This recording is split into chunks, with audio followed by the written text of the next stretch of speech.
Hey, good morning. How you doing out there? This is the 5am Mester Scrum Show. It is about 7:51 a.m. on a Saturday. And we'll be doing bubbles. I got my bubble cat. She got past the dogs today. And I am Greg Mester, Scrum Master and Agile Coach. And good morning. Welcome. And we do a show about Scrum and Agile in a practical and tactical way. So we can bring value to the customer, get you home to your family and friends, not work 50, 60, 80 hours a week, and have some fun in the work and at home, because it's a long day, and we do this for 40 some odd years, 50 years. So you might as well start having fun now. Right, Bubbles? If you're like me and you have kids late, someone says, when are you going to retire, Greg? I go, I have a 7-year-old. So 13 years from now? So they're like, yeah, right. Because it's funny. I'm not going to happen. Got to feed the kid, especially when they become teenagers, right? That's what old people show me. And we have bubbles. We have a bubble alert. We have a bubble alert who wants attention. Anyway, hope you're all doing well. And it's Saturday. It's a little goofier.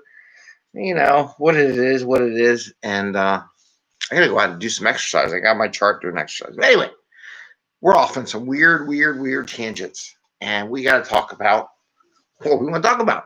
So I want to talk about the end of the meeting. What happens at your end of your meeting? How is it going, right? And some questions people ask at the end of the meeting that in this time and day and time, I'm like, why are you asking those questions? And then estimation. I've been doing this for 7-8 years. Everybody's been asking about estimation. Is it going to be like, is it hours? Is it points? Is it t-shirt sizing? Is it units? Whatever, right? Not estimating. So those are the kind of questions. So I'm going to just talk about that a little bit. So let's talk about the end of the meeting. How many times have you heard, when will the next meeting be? When's the next meeting? Here's my question for you. Why are you asking that question? Why are you asking when is the next meeting? Okay, and the reason why I ask, is it because the topic at hand wasn't completed, right? What was addressed? Otherwise, you should know, like we do Scrum. The next meeting is daily Scrum, which is the next day at the same time. So there's no reason to ask that question. Did you ever think about that? There's no reason. And everybody who's in that Scrum teams, someone said, hey, when's the next daily Scrum? It's daily Scrum. It's the same time every day. You don't need to ask that question. But when you are in a meeting where you're with a bunch of people and trying to solve a problem, and people go, when's the next meeting? Or, my question is it because the topic at hand was not addressed, was not completed, right? The next meeting should be after someone has some things to talk about. And only after they say, hey, here's what I found, here's my findings, I want to schedule a meeting for when we meet. The idea of just having these meetings all the time and schedule them means you're never getting anything done. You ever think about that? You ever think about all these people that want to set up these meetings for these teams, these tiger teams or solving problem teams, and they want to set up these regular meetings? Well, why? There is no reason to have a meeting unless you have something to share with the team. And if you don't have anything to share with the team, then you don't have a meeting. When you get very self-organized, self-motivated people, they should be saying, hey, I got this done. I want to share with the team. Let's meet. Very big, different thought process going on with the team. So my challenge to whoever's facilitating, quote, facilitating these meetings, are you shaping the meetings up in a way that people get stuff done and they close out for the meeting and it's really not a question, when is the next meeting, right? That's a big old project manager, project coordinator, more of a meeting coordinator type question. When we meeting next? What was I'd rather have a meeting, have people soak in and come back to me and tell me what they want to meet on. That's the more advanced, more productive, more high-performing teams. When you get there, then you know you're a high-performing team. Until then, you're not. So I'll just let you share with you, because the teams I've been on that have really been good, anybody on the team can call me, hey, I want to share this. Hey, I got questions. I got something I want to share with you. I got a concern, right? They call it. You don't have to, when's the next meeting? Well, I'll schedule it. How's Tuesday next week work, right? It doesn't need to be there. So just what you think about these things differently than they do. Estimation. Everybody asks, do we do hours? Do we do points? Do we not estimate? Do we just count things? And there was a blog post the other day, and they were talking about different things. And I went in my coaching mode and said, well, why do you want to estimate? What is your goal for estimating? Before you get into the story points, into the hours and what you want to do and how you want to do it and figure capacity and velocities and all these kind of things. My question to you is, why does a team want to estimate? Or why do we need to estimate? Do we need to estimate? I don't think you do, to be honest with you. It depends how the team works.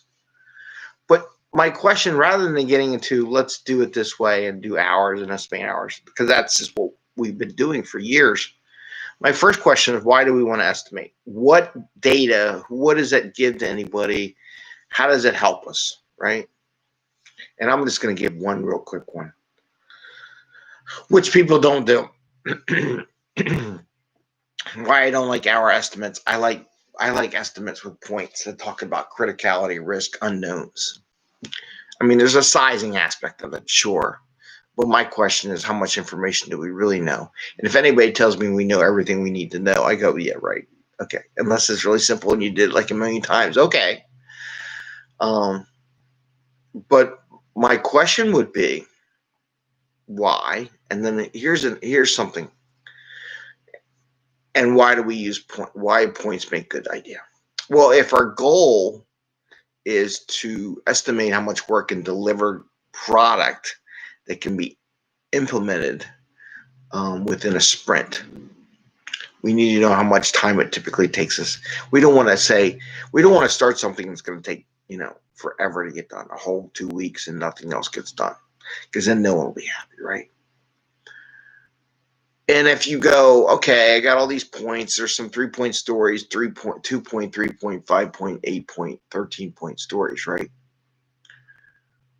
One of the things you want to do as you build up your sprint backlog is you don't want to start a 3 or 5, 8-point story on the last couple of days of a sprint, right? If you were just tracking items and you really didn't size them up and figure complexity, or like if you had something like a 2-point story and you bumped it up because there's some unknowns, if you wait to the end of the sprint to address those unknowns, you'll never know what to do.